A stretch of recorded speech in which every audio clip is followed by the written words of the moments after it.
Para po sa ating mixture, maglagay po tayo ng 2 cups of glutinous rice flour. At mag-add po tayo ng 1 cup coconut milk, 1/2 evaporated milk, at 1/2 cup condensed milk, gumamit po tayo ng whisk para sa ating paghahalo ng ating mixture para maging pantay-pantay po ang pagkakahalo. At ito ang ating ina-achieve na consistency.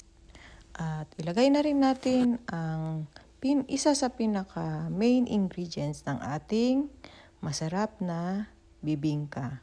Halu-haluin para magpantay-pantay ang pagkakahalo.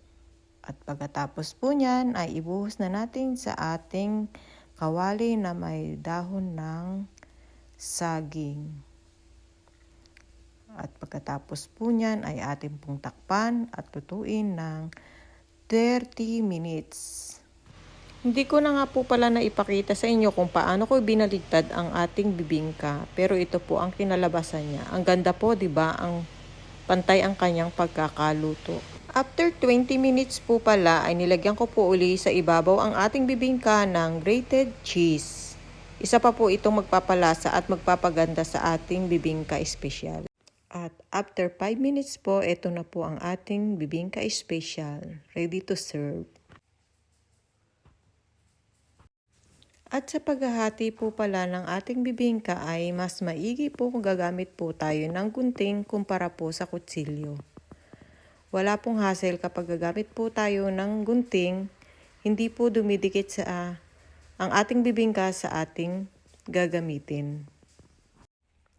At para po sa recipe, nasa unang bahagi ng aking video ang kanyang recipe.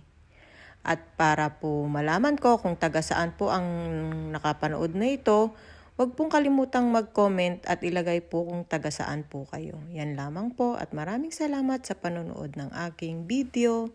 At hanggang sa muli, marami pong salamat.